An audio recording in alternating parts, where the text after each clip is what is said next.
one of the things I've realized with doing admin is I'm doing that 7 days a week, and that's right, not something that I feel like is sustainable, right? Because so there's that. When I was thinking of like the notion of a coaching was to find out more information about, like, again, podcast. I have no idea how much time and energy it takes to put something out.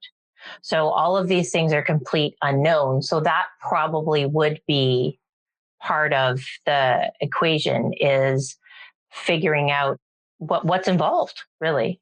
ADHD Rewired, episode 351.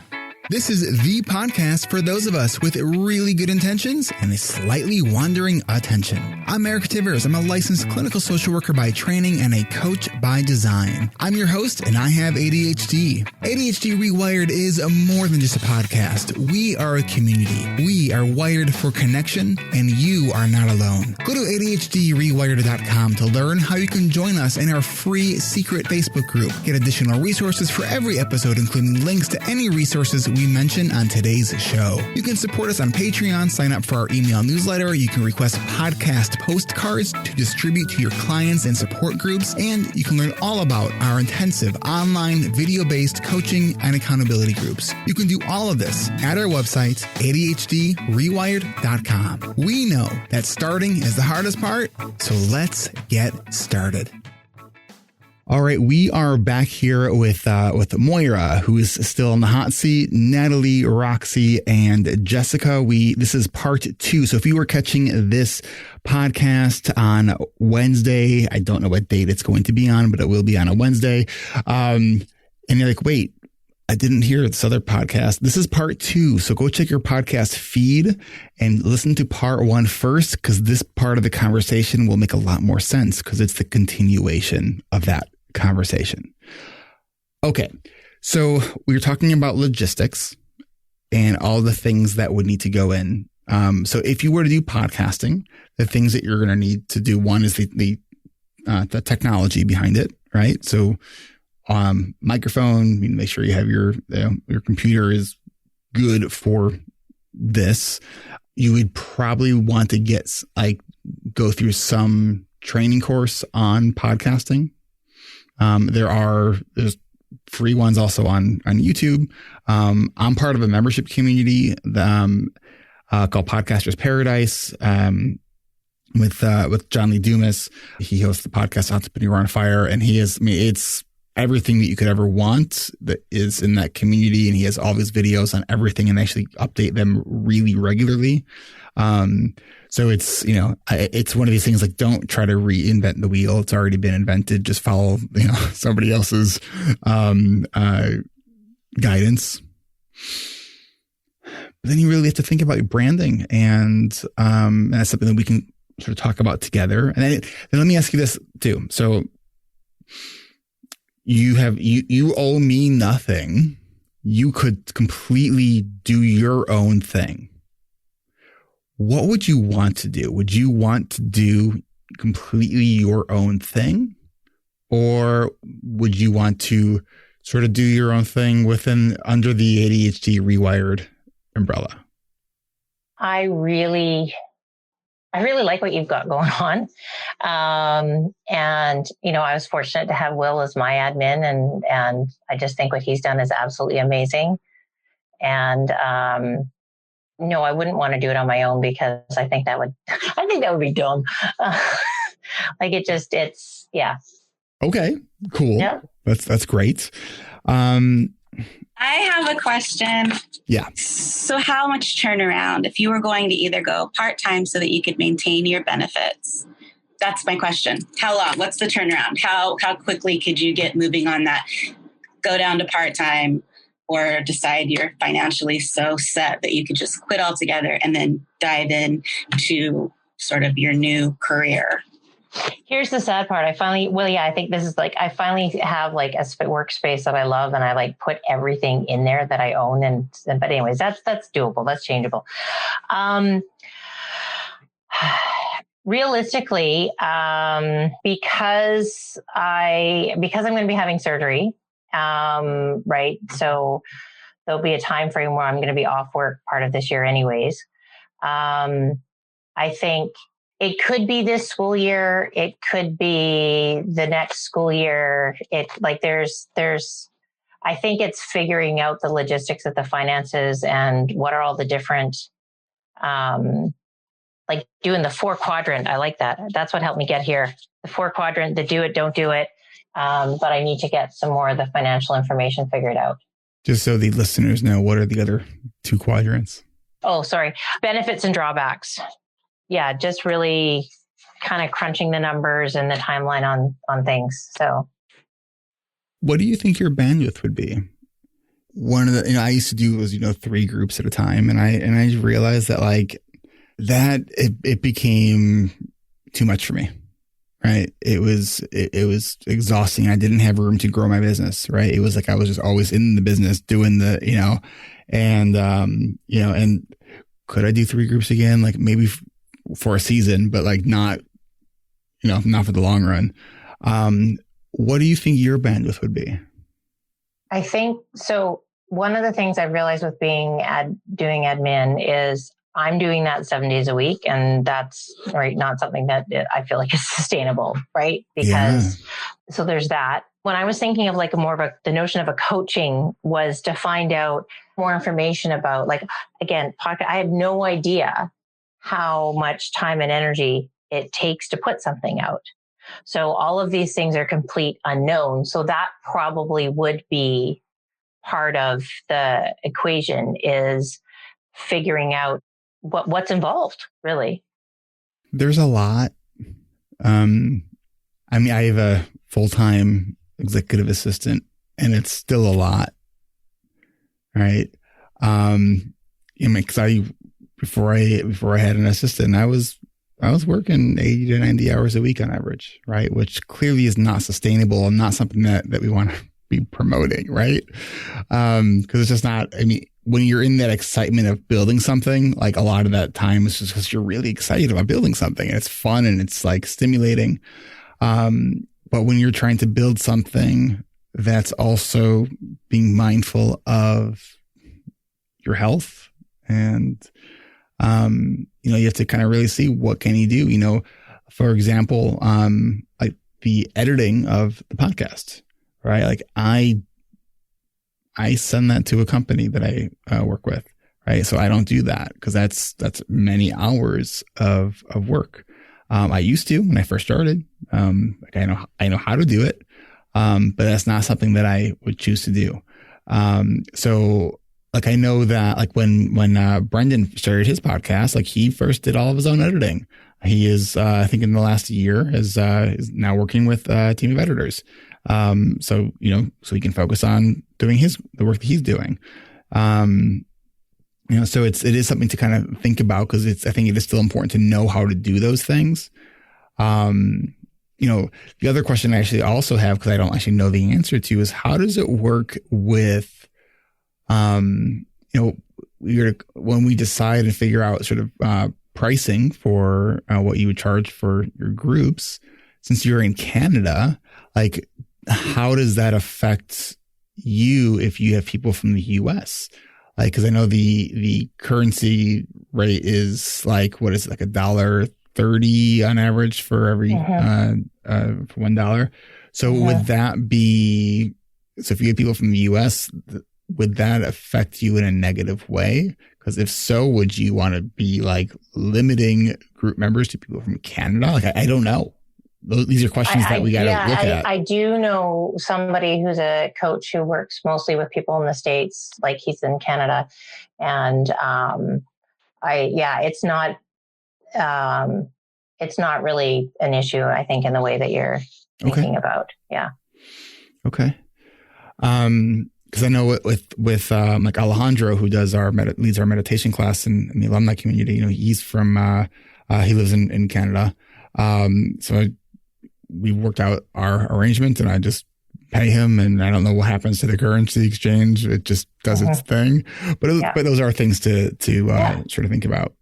Yeah, for sure. Another thing to consider is, and now you have a master's degree in education, right? Yeah, at Psych. Yeah. Okay, at Psych. Mm-hmm. Okay. What about in the realm of like coach training? That is a question. Yeah. Whether or not I definitely think I could benefit from it for sure. But yeah, I don't have that. So I've thought about it, but I haven't, again, really looked into it. And because I don't know, there's different ones and there's different amounts of what you can do and there's different levels. And so, and I know when I looked into it, I was like, oh, okay, that's a lot of money, but I do think, go ahead. From my perspective, I think it's the most important thing is, do you have the skills for coaching, right? So that can come from formal or not formal coach training programs. So with your background, I think there's probably a lot of things that you do.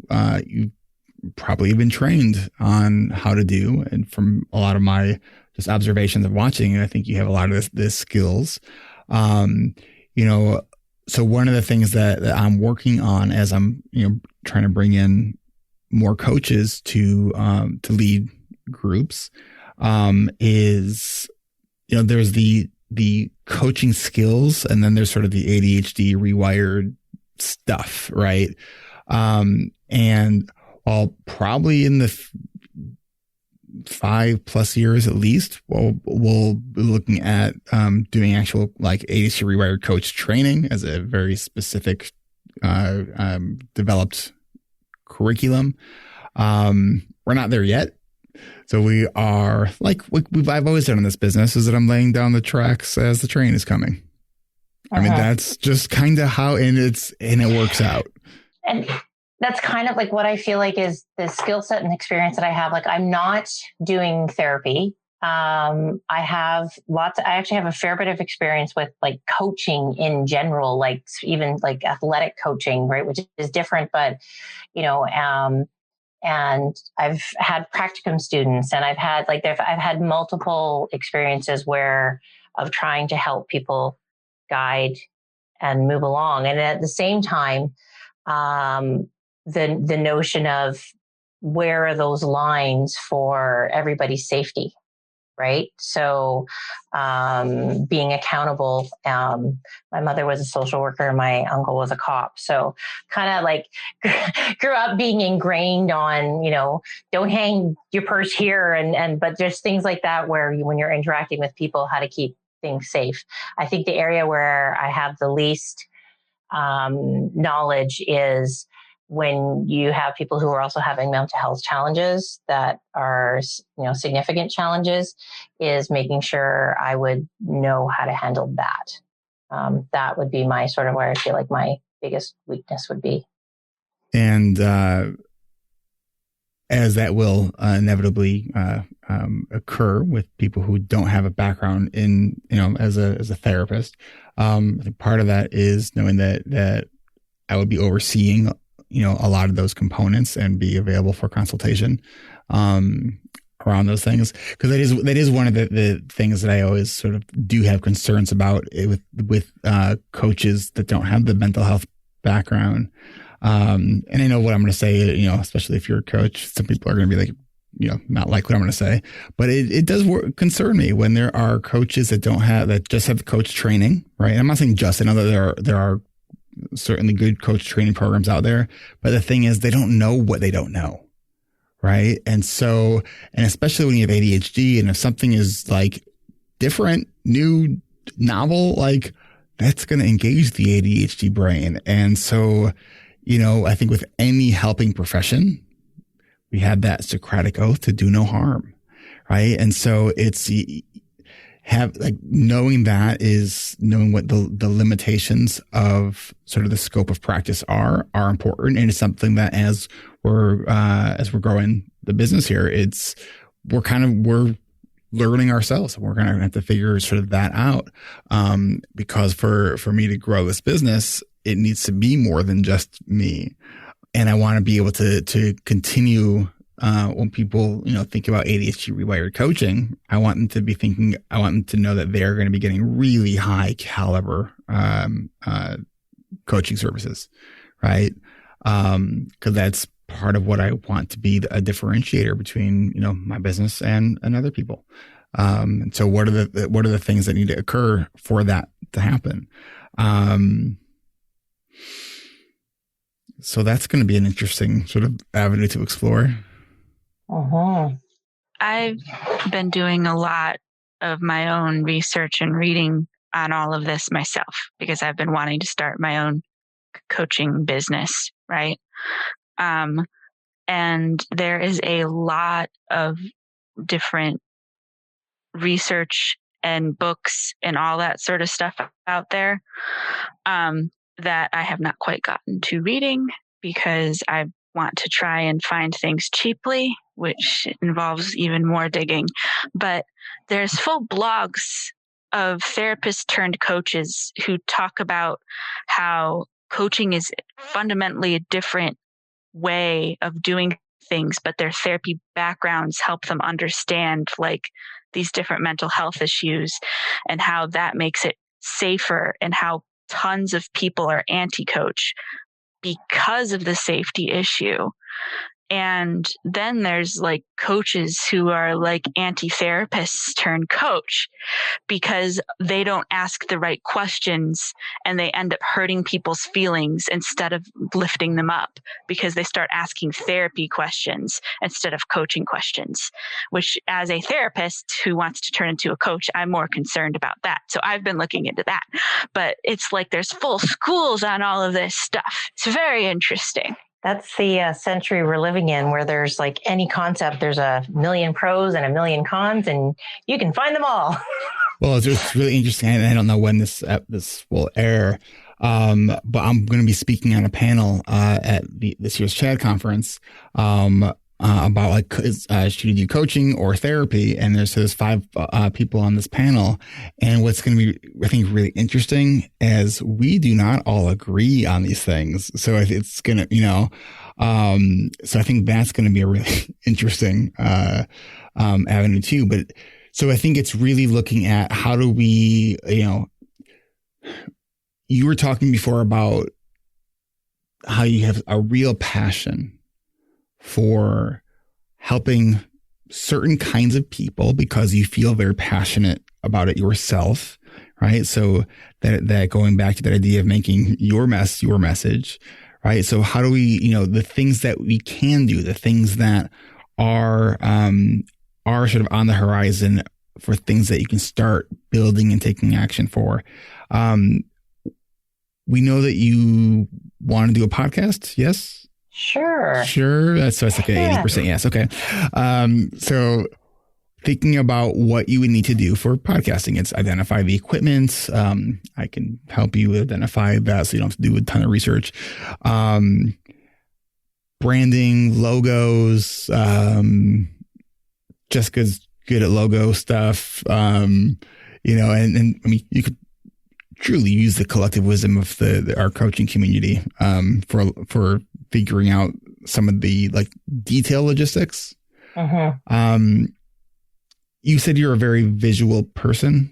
Yes. Have you started mapping any of these ideas out?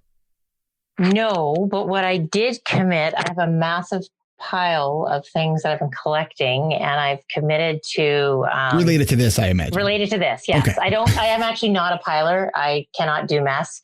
So that I've committed, actually, like in 3 hours, I'm going to be spending my first hour going through it and kind of like sorting and categorizing and organizing. So I've started actually putting time into this, which I haven't before. So I think that's a big step, but to be time blocking. And I think I probably need to do it for different tasks within this. And I actually had already made a list of steps that I thought I needed to take as far as growing what my vision was. And actually I have been working this summer a little bit on getting my vision a bit clear. So I almost have a mission statement. I just have to sit down and finish writing it. I'm looking over at my bookcase. That's why I keep turning my head where the pile is. I'm like, I have a thing. You're talking about getting that clarity. So I actually created a brand story type survey for my freelance clients, for my freelance stuff. So I can send that to you and you can run through it, and that might help you get everything out on paper. And Natalie says in chat, you still need to send me that. And I'm going to kindly say to Natalie, I already sent it to you. Where? I just checked it again yesterday to see if you had responded yet. Yes, it is in your inbox somewhere, lost in piles. No. I was about to say, wow, Jessica's getting called out, and then I will nope. resend it. I will resend it to you when I send it to Moira. Thank you.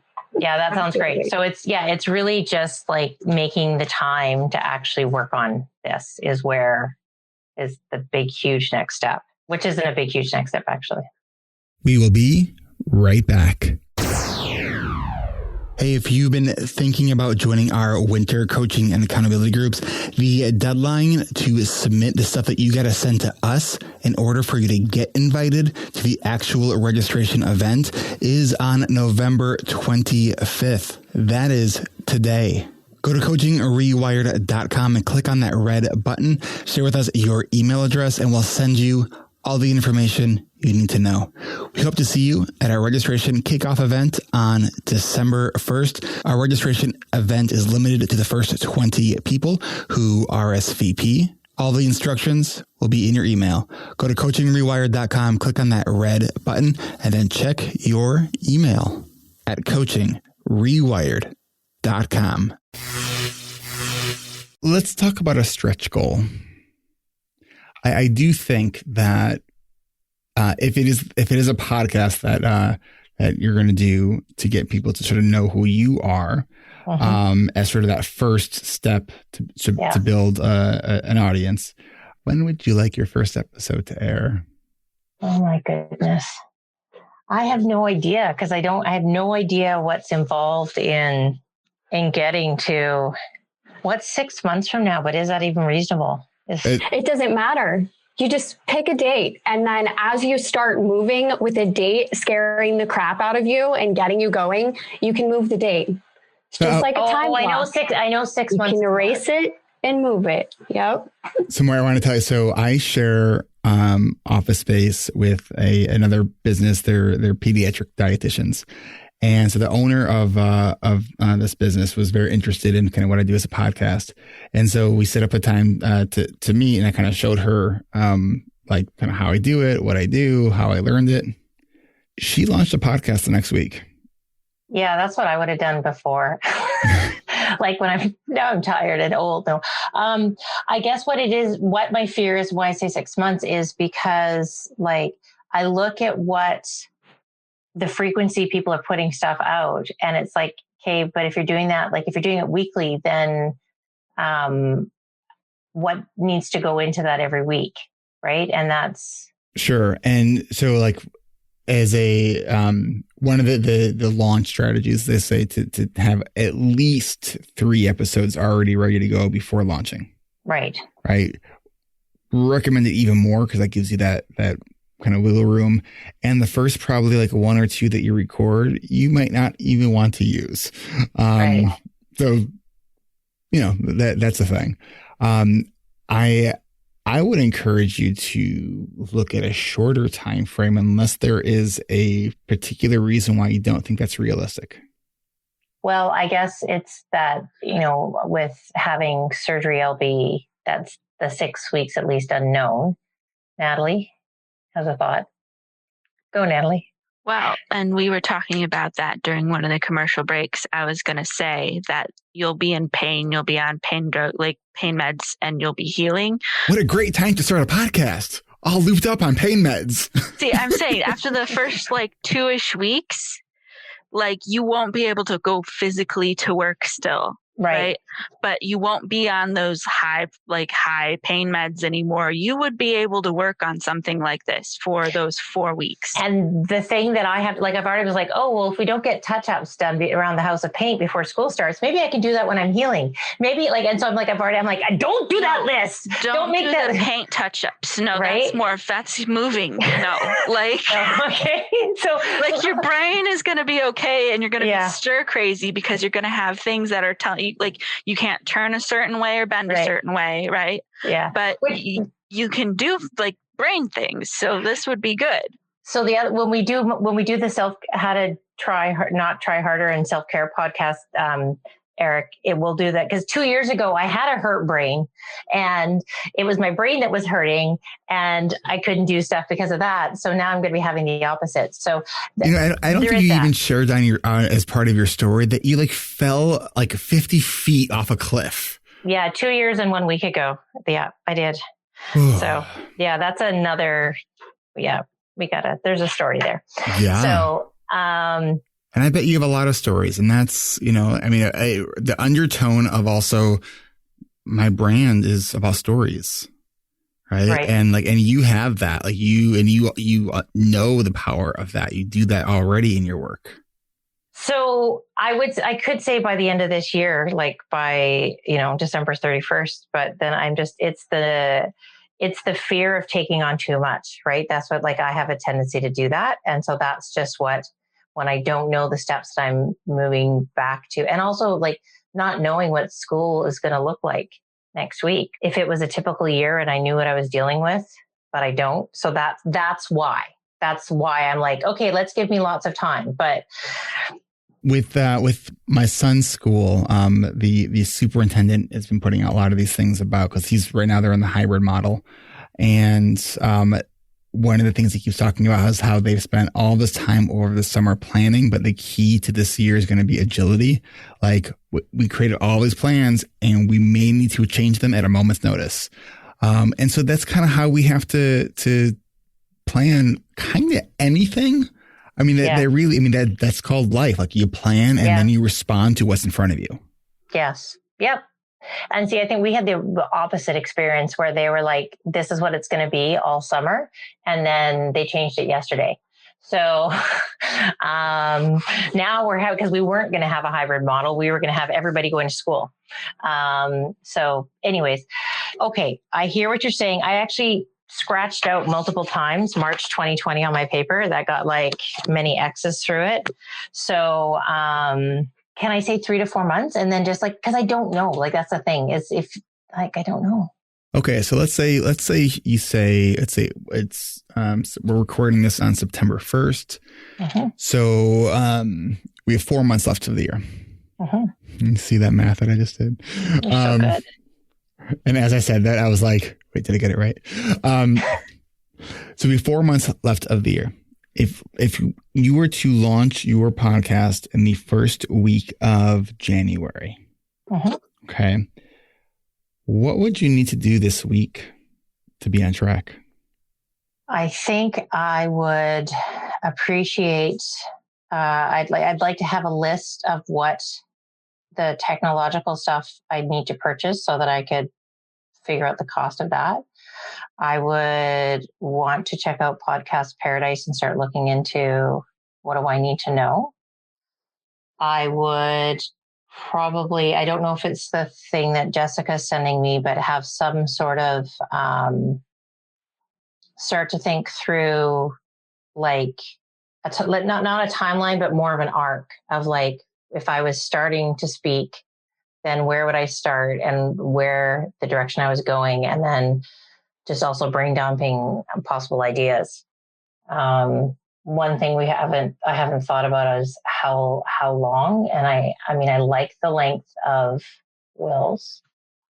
I don't think I'd want to do anything longer than half an hour because I think it'd lose people. I think that's really wise. You know, the whole idea that I would have written less if I had more time. Mm-hmm. If I could do my podcast in a half an hour, I would. Right. I just haven't figured out how to do that yet. Right. So yeah, the typical average time for a podcast is 35 minutes because the typical commute is 35 minutes. Although right now the typical commute is walking to your extra bedroom. Yeah. Okay. So the first step is really a planning one. When do you want to decide on really the structure and some of the sort of themes and sort of format of your podcast? Definitely, I would say like within like September, within this month. Okay. When do you want to have your equipment purchased by? I think I would want to know this month, and then I'm trying, because I have basically, I don't even know what day of the week it is right now, but say 5 Tuesday. I'd say I have 5 weeks before my surgery. I'd want to have the things figured out, like decisions made, so that then the trigger could be pulled in October to get stuff so that I had it for when I was ready. What's your budget? I don't know. That's the big thing. I don't know anything about any of the finances around all of this. So, right. So, I mean, you can do podcasting on the cheap. It is absolutely like you don't need to spend money on like a professional logo. Like you can, you don't have to. The one thing, I mean, you can get a really, really high quality microphone for under $100. The microphone that I use, which is the ATR 2100 by Audio-Technica, which was like about $70 microphone. They just discontinued it and have went to their new model to allow for the newer generation of USB. And that it's now priced at $99. But even that is like, out of everything else, that's probably the most important thing, is you have a good microphone. Because I wouldn't let a bad quality sounding podcast be on my network. You might want to look at like what room will you record it in? We have like revolving rooms in my house. We thought we were all just settled now, but maybe we're not. How do you figure that out? The sound of the room. And there are many podcasts that are recorded in walk-in closets. It's one of the best sound spaces for recording a podcast. So you can and really like acoustics are just as, if not even more important than a good quality microphone. Like people who uses like the Blue Yeti, like it's a great microphone if you're in a really well sound conditioned room. But if you're not, it's a really like overly sensitive microphone. Right. Like it'd be great for podcasting because I'm going to show you something. So I'm picking up my camera and panning around my office. So you see, I have those sound panels. There, I have it also back there. And then I have my sound erase board. On the other side is a dry erase board. I thought that was pretty clever. I got more of them over there. I got them there. Right. So, I probably have $200 of sound, stuff in this office. You don't need all, like you can literally like build a fort and get some blankets. Like, I mean, there are lots of ways that you can do that. If you're an edit it on your own, you just decide on software. So, free, there is, Audacity. Audacity is the free one that people will use. So you'll need to learn a little bit about, audio editing. And I can point you to some good podcasts or good YouTubers that also have some free content on how to, Pat Flynn is another person to look at for podcasting. And there's others. What's that guy's name? I haven't listened to him in a long time though. Ravencraft. He's known as like the podcast answer man. It's been like years since I've listened to his stuff. But he's one of the other people that also teaches people how to podcast. So you can go the free, you can go the membership route where there are people who to help you with the step-by-step. There's hosting, media hosting. So like I use Libsyn. It's pretty cheap. It's like $20 a month for media storage. That's a lot of information. It's good. And then you just gotta, the other thing is just nag your way onto my calendar and we can have more times to talk. That sounds like a good plan. Which really just means like just keep contacting Barb. Yeah. Because I do want to have a conversation about the all of it. So I'm just looking at my mess of lists and things written down. So here's the thing: it's a lot at first. You're not going to be alone in any of this, and I think you're going to have a lot of fun doing it. I really do. Like the reason I have. As of this recording, there's 338 podcasts. I have only missed 2 weeks in like 6.5 years. Is because I love doing this. Like this is fun to me. Right. And I think I sense that I think you will have the same enjoyment in this process. whatever it turns out to be, whether it's interviews or, you're just sharing ideas. And keep in mind, like when I started ADHD Rewired, it wasn't the intention for it to be an interview show. Right. So it's okay if it evolves like very naturally and organically, like that's all right. Mm-hmm. Like you'll find your voice. Like it takes like getting it out there though to really find the voice. You're not going to find it without getting it out there. I think the biggest thing and the best thing I have gotten out of all of this and this summer is that I have a dream and I want to see if I can make it happen. I think this is a good stopping point. Natalie or Jessica, do you have anything else you want to ask or any ideas you want to share?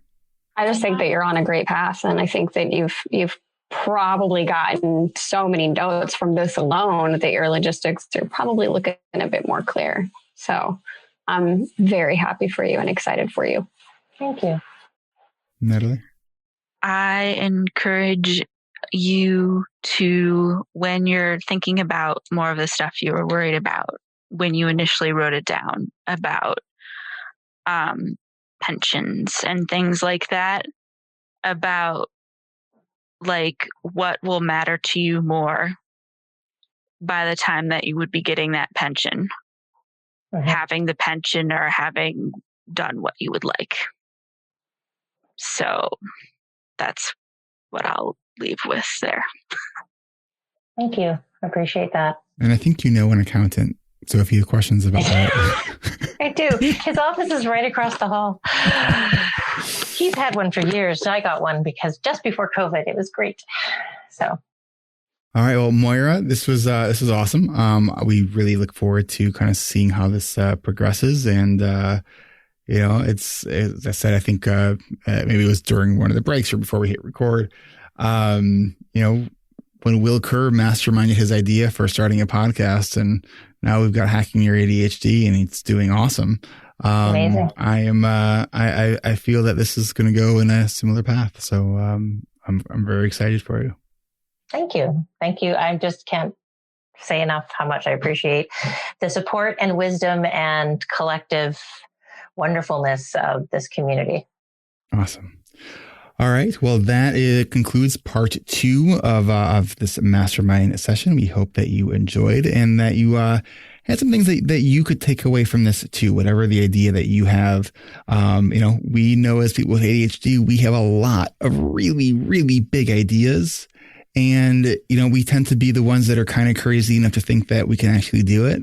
And it always starts with figuring out what is that first step. You don't need to know all of the steps.